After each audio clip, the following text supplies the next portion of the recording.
Hello everyone, welcome to English grammar tutorial class. আজকে আমরা report রাইটিংয়ের আর একটা অন্য ক্লাসে চলে এসেছি। এই ক্লাসটা খুবই ইম্পর্টেন্ট হতে চলেছে, কারণ এই রিপোর্ট রাইটিংয়ের পর তোমাদেরকে আমি কিছু গুরুত্বপূর্ণ কথা বলবো, যেটা প্রত্যেকটা জব অ্যাসপিরেন্ট বা স্কুল স্টুডেন্টদের জন্য খুবই দরকারি। আজকে আমরা কি রিপোর্ট নিয়ে আলোচনা করব? আত্মনির্ভর ভারত বা আত্মনির্ভর ভারত। আত্মনির্ভর ভারত একটা খুবই গুরুত্বপূর্ণ স্কিম, যেটা সম্পর্কে তোমরা সবাই জানো।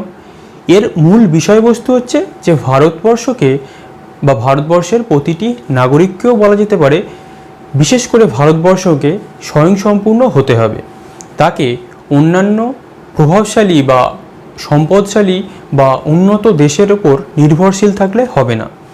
ভারত একটা ডেভেলপিং ইকোনমি, একে যাতে আমরা আরও ডেভেলপ করতে পারি, তার জন্যে আত্মনির্ভর ভারত স্কিম আনা হয়েছে। এই স্কিমটা যে কোনো চাকরির পরীক্ষায় খুবই গুরুত্বপূর্ণ, কারণ এটা একটা খুবই গুরুত্বপূর্ণ স্কিম এবং এই স্কিম থেকে রিপোর্ট রাইটিং আসার সম্ভাবনা, যেখানে রাইটিং স্কিল পার্ট আছে, যে কোনো চাকরির পরীক্ষায় খুবই গুরুত্বপূর্ণ। তাহলে আমরা আগে দেখব রিপোর্টটা, তারপরে আমি তোমাদেরকে কিছু গুরুত্বপূর্ণ কথা রিপোর্টের শেষে বলবো, তোমরা খেয়াল করবে। টাইটেল কি? যেমন আমরা রিপোর্টের ক্ষেত্রে টাইটেল দিই আত্মনির্ভর বা Atmanirbhar Bharat by staff reporter, Kolkata 24 September 2020, যেটা আমরা দিয়ে থাকি সেটা। এইবারে আসা যাক আমাদের মেন রিপোর্টে। প্রথমে আমাদের একটু ভূমিকা দিয়ে শুরু করতে হবে। দেখা যাক কি লেখা যেতে পারে। Prime minister Narendra Modi announced a new scheme. প্রধানমন্ত্রী নরেন্দ্র মোদি একটা নতুন স্কিম ঘোষণা করেছিলেন। কল্ড, সেটাকে কি বলা হয়? আত্মনির্ভর ভারত অভিযান। সেই স্কিমটার নাম কি? আত্মনির্ভর ভারত অভিযান। হুইচ ইজ, যেটা অলসো নোন অ্যাজ, যেটা আর একটা কী নামে পরিচিত? As self reliant India mission. Self reliant India mission, বা এটাকে আমরা ইংরেজিতে বলতে পারি সেলফ রিলায়েন্ট ইন্ডিয়া মিশন। এর বাংলা হলে দাঁড়ায় আত্মনির্ভর ভারত, হিন্দিতে আত্মনির্ভর ভারত, যেটা ইচ্ছা বলতে পারো। এই হচ্ছে আমাদের প্রথম সেন্টেন্স। তারপরে আমরা কি লিখতে পারি দেখো। The economic crisis triggered by rapid increase of corona virus. তার মানে কি? দ্য ইকোনমিক ক্রাইসিস, অর্থনৈতিক যে সংকট, triggered by rapid increase of corona virus. যে ইকোনমিক ক্রাইসিসটা চলছিল, বা যে ইকোনমিক ক্রাইসিসটা করোনা ভাইরাসের দ্রুত ইনক্রিজ হওয়ার জন্য বা বেড়ে যাওয়ার জন্য, আরও ইকোনমিক ক্রাইসিসটা আরও বেশি বেড়ে গেছে। কারণ কি? লকডাউন ইম্পোজ করা হয়েছিল। ক্লিয়ার? তাহলে ইকোনমিক ক্রাইসিসটা আরও বেশি বেড়ে গেছিল করোনা ভাইরাসের র্যাপিড ইনক্রিজের জন্যে। ফোর্সড ইন্ডিয়ান গভর্নমেন্টকে ফোর্সড করেছিল বা বাধ্য করেছিল to think a new way, একটা নতুন পদ্ধতি ভাবার জন্যে।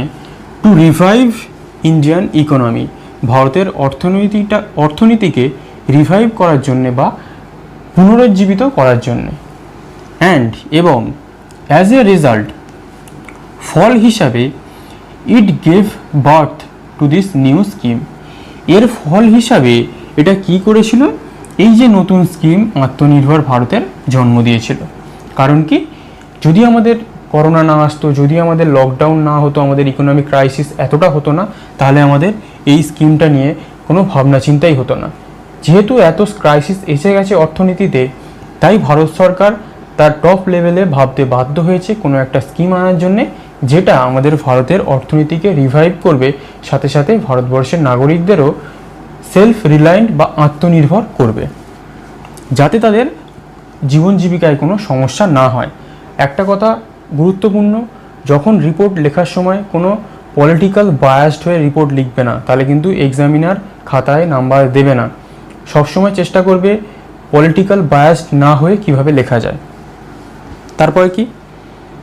অ্যান অ্যামাউন্ট অফ 20 লাখ কারোর, 20 লক্ষ কোটি টাকার একটা amount was allotted for this Nobel mission. এই যে মহৎ মিশন, এটার জন্য 20 লক্ষ কোটি টাকা অ্যালোটেড করা হয়েছিল। দ্যাট উইল যেটা হেল্প ইমেন্সলি, খুব ব্যাপকভাবে সাহায্য করবে to outfight the economic crisis in coming years, যেটা কামিং ইয়ার্স বা আগের যে আমাদের বছরগুলো আসবে সেটাই ইকোনমিক ক্রাইসিস হতেই পারে। তাই সেই ইকোনমিক ক্রাইসিসটাকে আউটফাইট বা পরাজিত করার চেষ্টা করবে কে? এই আত্মনির্ভর ভারত অভিযান, এই স্কিমের মাধ্যমে, যাতে আমাদের ইকোনমিক ক্রাইসিস আরও বাড়তে না পারে, তার জন্যই এই পলিসিটা আনা হয়েছে। তাহলে আমরা একটা ভূমিকা ছোট্ট করে লিখে ফেলেছি। এবারে আমরা কি আসবো বডিতে। বডিতে কি লেখা যায় দেখা যাক। আত্মনির্ভর মিন্স সেলফ রিলায়েন্ট। আত্মনির্ভরের মানে কি? সেলফ রিলায়েন্ট, মানে ওই আত্মনির্ভরই। এটাকে আমরা জাস্ট ইংরেজিতে বোঝানোর জন্য বলেছি। দ্য পিএম সেড, পিএম মানে প্রাইম মিনিস্টার, আমরা শর্টেও লিখতে পারি, তোমরা যদি শর্টে না লিখে প্রাইম মিনিস্টারও লিখতে পারো। দ্য পিএম সেড, প্রধানমন্ত্রী বলেছেন, কি বলেছেন? That this mission would play an important role. এই যে মিশনটা বা এই যে স্কিমটা, এটা খুব গুরুত্বপূর্ণ ভূমিকা পালন করবে in making India self reliant.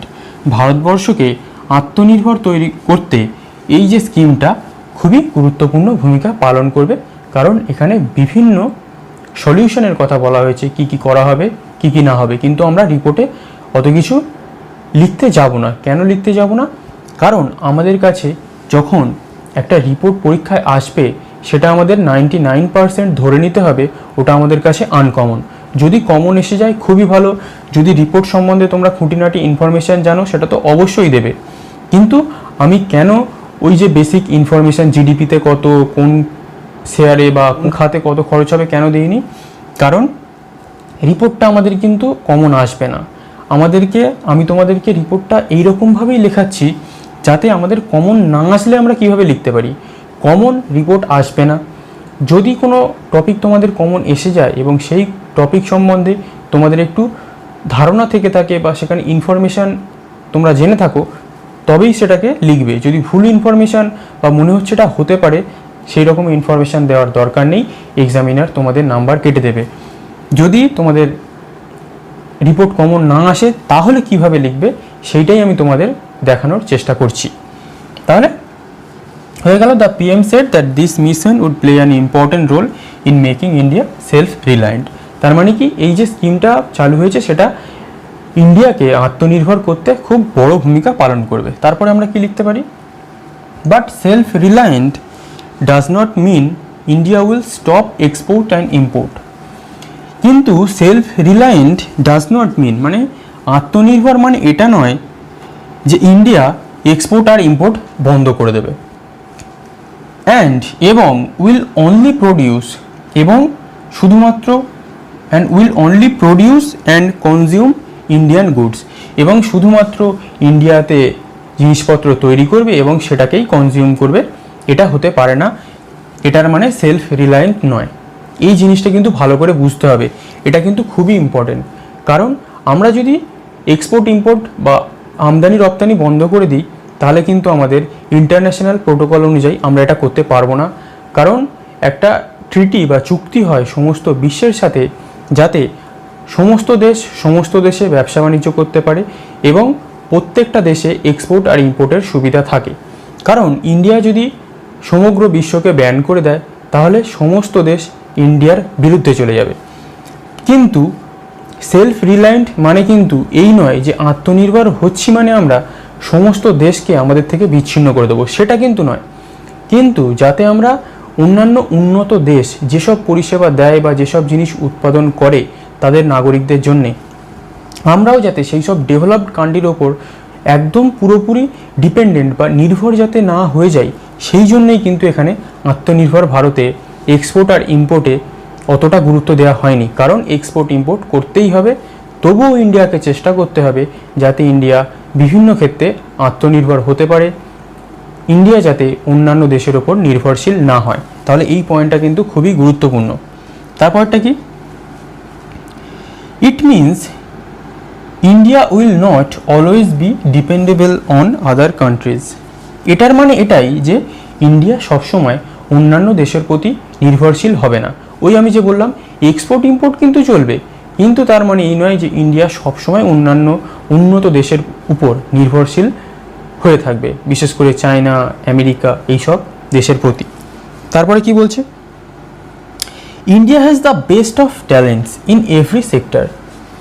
ইন্ডিয়াতে কি আছে, ইন্ডিয়াতে প্রতিটা সেক্টরে, সে যে কোনো সেক্টর হতে পারে, প্রত্যেকটা সেক্টরে কিন্তু ইন্ডিয়ার কাছে বেস্ট ট্যালেন্ট আছে। বেস্ট ট্যালেন্ট মানে ইন্ডিয়ার ভালো সায়েন্টিস্ট আছে, ইন্ডিয়ার কাছে ভালো টেকনোলজিক্যাল এক্সপার্ট আছে, ইন্ডিয়ার ভালো সফটওয়্যার ইঞ্জিনিয়ার আছে, ইন্ডিয়ার ভালো ইন্ডাস্ট্রিয়ালিস্ট আছে, ইন্ডিয়ার ভালো ম্যান পাওয়ার আছে।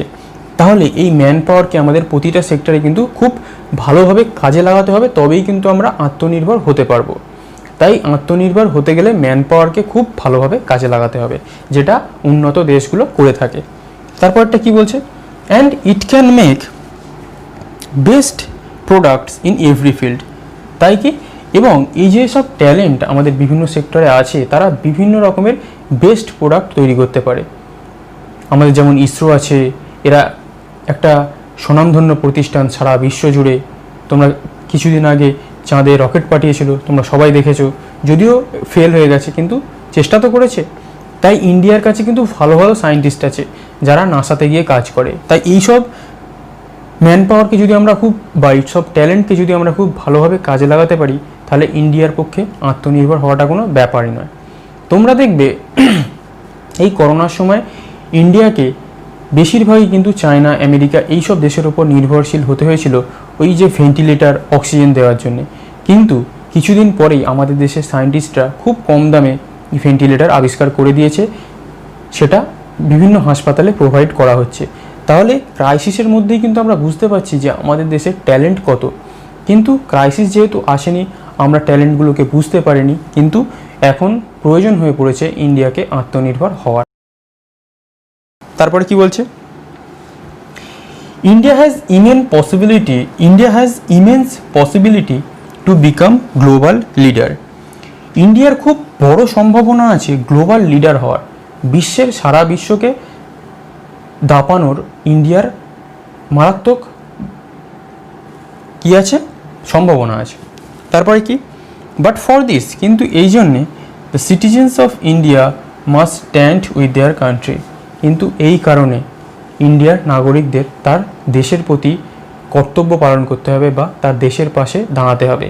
কেন, আমরা ইন্ডিয়ান গুডস কিনবো, আমরা ইন্ডিয়ার তৈরি যেসব জিনিসপত্র হয় সেগুলো কিনবো, সেগুলোকে প্রমোট করব, অন্যান্য লোকজনকে বলবো যাতে তারা ইন্ডিয়ার তৈরি প্রোডাক্টটি কেনে। তবেই কিন্তু আমরা আত্মনির্ভর হতে পারবো। কারণ কি, ধরো ইন্ডিয়ার কোনো কোম্পানি সে একটা ফোন তৈরি করলো, তোমরা কিনলে না, তোমরা অ্যাপেল কিনলে, স্যামসাং কিনলে, তাহলে কি হবে, সেই কোম্পানিটা ডুবে যাবে। তাহলে কি আমাদের আত্মনির্ভর হওয়া হবে, আমাদের সেই অন্য দেশের প্রতি নির্ভরশীল হতে হবে। তারপরে কি বলছে, they must promote, buy and use made in India goods. তার মানে কি, তাদের কি করতে হবে, প্রমোট করতে হবে, কিনতে হবে, ইউজ করতে হবে মেড ইন ইন্ডিয়া গুডস। ওই যে আমি যেটা বললাম, ভারতের তৈরি জিনিসপত্র কিনতে হবে। কেন কিনতে হবে, যদি আমরা বিদেশের তৈরি জিনিসপত্র কিনি তাহলে আমাদের আর আত্মনির্ভর হওয়া হবে না, আমাদের দেশীয় কোম্পানিগুলো ডুবে যাবে। তারপর একটা কি, the PM has rightly said. PM মানে প্রাইম মিনিস্টারও লিখতে পারো তোমরা, ঠিকভাবেই বলেছেন, be vocal for local. Be vocal for local মানে লোকালের জন্য ভোকাল হওয়া, মানে লোকাল গুডসের প্রতি বা লোকাল প্রোডাক্টসের প্রতি আমাদের ভোকাল হতে হবে। মানে কি, আমাদের ওই সব জিনিসের প্রতি ব্যবহার বেশি করতে হবে। তারপরটা কি, আত্মনির্ভর ভারত অভিযান, আমি এটা শর্টে লিখেছি, তোমরা পুরোটাই লিখবে। Atmanirbhar Bharat Abhiyan is to be based on 5 pillars. Atmanirbhar Bharat অভিযানকে 5টা পিলারের ওপর বেসড করে তৈরি করা হচ্ছে। সেটা কি, ইকোনমি, কারণ একটা দেশের যদি ইকোনমি স্ট্রং না হয়, সেখানে যদি সবসময় ইকোনমিক ক্রাইসিস বা মন্দা চলতে থাকে, তাহলে সেই দেশ কোনোদিন আত্মনির্ভর হতে পারবে না। তাই প্রথমে কি করতে হবে, আমাদের ইকোনমিকে স্ট্রং করতে হবে। দ্বিতীয় কি, ইনফ্রাস্ট্রাকচার। আমাদের ইনফ্রাস্ট্রাকচারে আরও ব্যাপক উন্নতি আনতে হবে। ওই যে একটা ব্রিজ বানালাম, 2 দিন পর ভেঙে গেল, এইরকম ইনফ্রাস্ট্রাকচার করলে হবে না। রাস্তা তৈরি করলাম, বর্ষাতে রাস্তা চটে গেল, এইরকম ইনফ্রাস্ট্রাকচার তৈরি করলে হবে না। আমাদের খুব ভালো ইনফ্রাস্ট্রাকচার তৈরি করতে হবে। টেকনোলজিতে রিভলিউশন আনতে হবে, যেটা আমাদের দেশে জিও এনেছে। জিও আসার আগে আমাদের টেকনোলজি কী ছিল আর জিও আসার পর আমাদের দেশের টেকনোলজি কোথায় গিয়ে দাঁড়িয়েছে তোমরা কল্পনাও করতে পারবে না। জিও আসার আগে আমরা 1 GB নেট 1 মাস ধরে ব্যবহার করতে হবে, খুব নেট অন করেই অফ করে দিতাম। এখন আমরা সবসময় নেট অন করে রাখি। তাই টেকনোলজিক্যাল অ্যাডভান্সমেন্ট হচ্ছে, কিন্তু আমাদের আরও উন্নতি করতে হবে, যেমন চায়না, USA এইসব দেশগুলো করে। ডেমোগ্রাফি মানে কি? জনগণ। আমাদের দেশের ওই বললাম জনগণ বা ম্যান পাওয়ারকে কাজে লাগাতে হবে। আমাদের দেশের এভারেজ যে গড় ইউথের সংখ্যা বেশি, সেই ইউথকে কিন্তু আমাদের কাজে লাগাতে হবে। যদি আমরা ইউথকে কাজে লাগাতে না পারি তাহলে আমরা জীবনেও আত্মনির্ভর হতে পারবো না। আমাদের ইউথ যদি মোবাইল গেমের প্রতি আসক্তি হয় তাহলে সেই ইউথকে আমরা কি কোনোদিন ম্যান পাওয়ার ক্রিয়েট করতে পারবো? আমাদের এক্সাম বন্ধ হয়ে গেলে কোনো আন্দোলন হয় না, কিন্তু পাবজির মতো গেম ব্যান হয়ে গেলে আমাদের ফেসবুকে আন্দোলনে ছয়লাভ হয়ে যায়। তাহলে আমাদের এই যুব শক্তি যে স্টুডেন্টস ম্যান পাওয়ার, সেটা কি আমরা কাজে লাগাতে পারছি? মনে হয় আমরা পাচ্ছি না। সেটাকে আমাদের কাজে লাগাতে হবে। ডিমান্ড, তাহলে কি? Indian made goods. ইন্ডিয়াতে যে গুডসগুলো উৎপাদন হচ্ছে সেগুলোর যাতে ডিমান্ড বাড়ে সেগুলো কিন্তু নাগরিকদেরই দেখতে হবে, সেখানে সরকার কিছু করতে পারবে না। একটা কোম্পানি ইন্ডিয়ার তৈরি গুডস বানালো, সেটা কিনতে হবে কাকে? আমাদের নাগরিকদের। এটাও লক্ষ্য রাখতে হবে ওই কোম্পানিকে, যাতে ওই গুডসগুলো ভালো হয়, যাতে তার ডিমান্ড বাড়ে, যাতে তার নির্ভরশীলতা বাড়ে, যে মানুষ সাহস পায় সেই জিনিসটা কিনতে। তাহলে এই 5টা জিনিসের উপরে এই আত্মনির্ভর ভারতকে বেস্ট করে তৈরি করা হচ্ছে। এরপরে আমরা একটা কনক্লুশন লিখব, কিন্তু কনক্লুশন লেখার আগে আমি তোমাদেরকে একটা খুব গুরুত্বপূর্ণ কথা বলতে চাই। এই রিপোর্টটা তোমরা দেখবে, এখানে জিডিপিতে কী খরচ হচ্ছে, কোন খাতে কী খরচ হচ্ছে, সেই ফ্যাকচুয়াল নলেজ নেই। কেন নেই? আমি তো ইচ্ছা করলে উইকিপিডিয়া থেকে প্রত্যেকটা ডিটেলস তোমাদের তুলে দিতে পারতাম। কেন দিইনি? এই জন্যেই দিইনি, কারণ পরীক্ষাতে আমাদের রিপোর্ট কিন্তু পড়বে আনকমন। সেখানে যদি আত্মনির্ভর ভারত না পড়ে অন্য একটা রিপোর্ট পড়ে যায় তাহলে তোমরা কিন্তু সেটাকে আর ভালোভাবে লিখতে পারবে না। আমি কয়েকটা চ্যানেলে দেখছিলাম, সেখানে 50 থেকে 60টা ট্রান্সলেশন রিপোর্ট সবই লিখে দেওয়া হচ্ছে। তোমাদেরকে আমি একটা খুব গুরুত্বপূর্ণ কথা বলে দিচ্ছি, রাইটিং স্কিলের ক্ষেত্রে এই সব জিনিস তোমরা ফলো করো না। তোমরা যত অন্যের রাইটিং স্কিল ফলো করবে ততই কিন্তু তোমরা নিজেদের রাইটিং স্কিলকে আরও তলানির দিকে নিয়ে যাবে। কারণ তোমরা মনে মনে একটা জিনিস ভাবছো, যে আর একটা রাইটিং স্কিল লিখছে সে কিন্তু ওইরকমভাবে লিখবে না। তোমরা যেটা ভাবছো, তোমরা যখন অন্য একটা রাইটিং স্কিল, অন্য ক্লাসের ভিডিও দেখছো, তখন কিন্তু তোমাদের ওই যে থিঙ্কিং পাওয়ারটা পুরো ভেঙে নষ্ট হয়ে যাচ্ছে, দুমড়ে মুচড়ে যাচ্ছে, তোমাদের থিঙ্কিং পাওয়ার নষ্ট হয়ে যাচ্ছে। আমি আত্মনির্ভর ভারত দিয়ে রিপোর্ট লিখতাম না, কিন্তু ওগুলো দেখার পর আমার মনে হলো এইটা নিয়ে রিপোর্ট লেখা উচিত, আর তোমাদের কিছু গুরুত্বপূর্ণ কথা বলা উচিত। আমরা রিপোর্ট লিখছি আত্মনির্ভর ভারত। আত্মনির্ভর ভারত শুধু ইকোনমিক দিক দিয়ে হলে হবে না, আত্মনির্ভর আমাদের প্রত্যেকটা ক্ষেত্রেই হতে হবে। তোমরা যারা চাকরির পরীক্ষা দেবে, যেখানে রাইটিং স্কিল খুবই একটা ইম্পর্টেন্ট বিষয়, তোমরা যদি সবসময় অন্যের রাইটিং স্কিল দেখো তাহলে কিন্তু তোমরা রাইটিং স্কিল প্র্যাকটিস করতে পারবে না। আমি তো ইচ্ছা করলে তোমাদের প্রতিদিন 5টা 10টা করে রাইটিং স্কিল লিখে দিয়ে দিতে পারি, কিন্তু আমি কেন দিই না?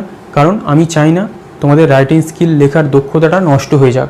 আমি তোমাদেরকে মেথড বলে দিয়েছি কিভাবে লিখতে হবে, এইবার কিন্তু লেখার দায়িত্বটা তোমাদের।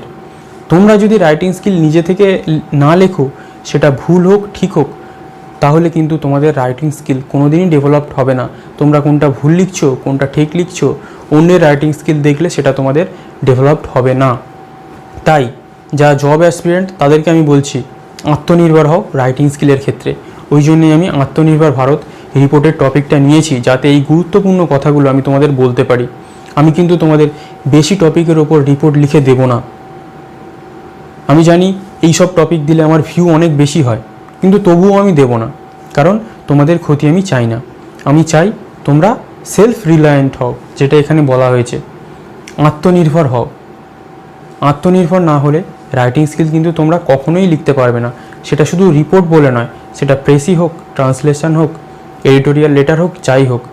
রাইটিং স্কিলের ক্ষেত্রে নিজে থেকে লেখা প্র্যাকটিস করবে, সবসময় ইউটিউবে 50টা 60টা ভিডিও দিয়ে দিল, সেইগুলো যখন তোমরা দেখছো তখন কিন্তু তোমাদের ওই রাইটিং স্কিল, লেখার ক্ষমতা পুরোপুরি নষ্ট হয়ে যাচ্ছে।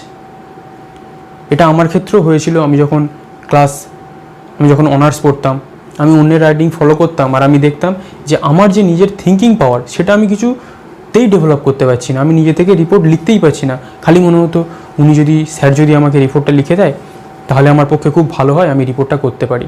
তাই আমি তোমাদেরকে বলছি, আমার কথাটা খুব খারাপ লাগলেও এটাই কিন্তু সত্যি। আমি তো ইচ্ছা করলে আমার চ্যানেলের ভিউ বাড়ানোর জন্য রিপোর্ট দিতেই পারি, কিন্তু আমি দিই না। এই রিপোর্টটাও আমি ইন্টারনেট থেকে কপি করে বা উইকিপিডিয়া থেকে কপি করে দিতে পারতাম, কিন্তু আমি দিইনি।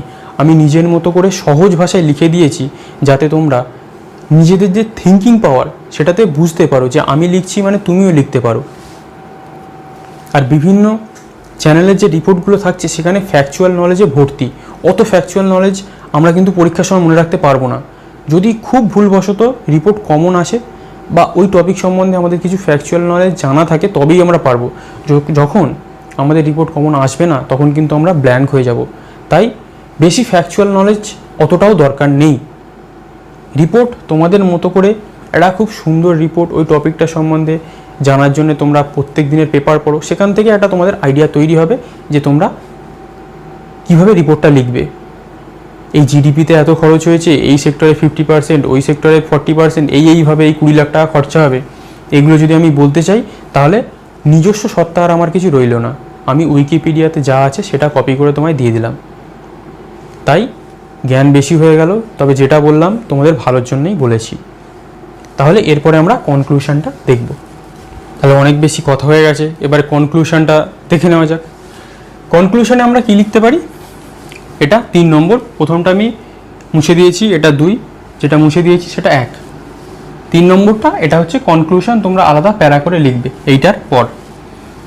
দিস মিশন, এই মিশনটা is expected to is the problems of migrant labourers. এটাকে আশা করা হচ্ছে যে এই মিশনটা মাইগ্রেন্ট লেবারার বা পরিযায়ী শ্রমিকদের প্রবলেমগুলোকে কিছুটা হলেও সমাধান করবে, অ্যান্ড ফার্মার্স, কৃষকদেরও সমাধান করবে, who have suffered the worst during lockdown, যারা সবথেকে বেশি এফেক্টেড হয়েছে এই লকডাউনে করোনা ভাইরাসের জন্যে। তারপরে কি বলছে? This project will also be beneficial, এই প্রজেক্টটা বা এই মিশনটা, এটা মিশনও লিখতে পারো, উইল অলসো বি বেনিফিশিয়াল, এটা তাদের জন্য উপকারী হবে। কাদের জন্য? For genuine middle class tax pairs, যারা সত্যি মিডিল ক্লাস ট্যাক্স পেয়ার, যারা সরকারকে ট্যাক্স বা কর দেয়, এটা তাদের জন্যও খুবই বেনিফিশিয়াল বা উপকারী হবে। তারপরে কি বলছে? It will also boost the home grown industries, এটা আমাদের দেশীয় যে ইন্ডাস্ট্রি বা শিল্পায়ন সেটাকেও একদম বুস্ট করবে, সেটাকেও বাড়াতেই থাকবে। ইনক্লুডিং হোমগ্রোন ইন্ডাস্ট্রি ছাড়াও আর কি এর জন্যে বুস্ট হবে? কটেজ ইন্ডাস্ট্রি, কুটির শিল্প, স্মল স্কেল ইন্ডাস্ট্রি, ছোট ছোট শিল্প, অ্যান্ড মোরওভার, এবং সবথেকে যেটা বেশি important, it will make India a self reliant country. এই যে ইট মানে কি, এই যে মিশনটা ইন্ডিয়াকে তৈরি করবে একটা আত্মনির্ভর কান্ট্রি বা আত্মনির্ভর দেশ। তাহলে তোমরা এটা স্ক্রিনশট, আগেরটাও হয়তো আশা করছি নিয়েছো, এটাও নিয়ে নিতে পারো। তাহলে এর সাথে সাথে আমাদের আত্মনির্ভর ভারতের যে রিপোর্ট সেটা কমপ্লিট। এটা আমি তোমাদের জন্য খুব সহজে লেখার চেষ্টা করেছি। যদি তোমাদের কোনো জায়গায় কিছু প্রবলেম হয় বা আমার লেখায় কিছু প্রবলেম হয় সেটা কিন্তু অবশ্যই জানাবে, কারণ তোমাদের ফিডব্যাকটাই মেন।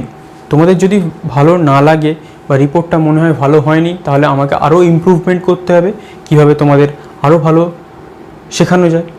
কিন্তু আমি বললাম, রিপোর্ট লিখতে গেলে ভালো লেখো খারাপ লেখো, নিজেকে লিখতে হবে। আমি কিন্তু বেশি বেশি করে তোমাদের রিপোর্ট দেব না, মাঝে মাঝে খুব ইম্পর্টেন্ট যেটা একদম জানাটা দরকার সেই বিষয়ে আমি রিপোর্ট দেব। অন্যান্য বিষয়গুলো তোমরা নিউজ পেপার পড়ে নিজেরা লেখার চেষ্টা করবে, তবেই কিন্তু তোমরা সেলফ রিলায়েন্ট হবে। ক্লিয়ার? তাহলে সেলফ রিলায়েন্ট হবে, তাহলে আশা করছি তোমরা সেলফ রিলায়েন্ট হবে রাইটিং স্কিলের ক্ষেত্রে। নিজেরা লিখবে, যে কোনো writing skill, translation, precis, report, editorial letter সব। তাহলে আশা করছি তোমাদের ক্লাস ভালো লেগেছে। কেমন লাগলো অবশ্যই কমেন্টে জানাও। তাহলে থ্যাংক ইউ ফর ওয়াচিং।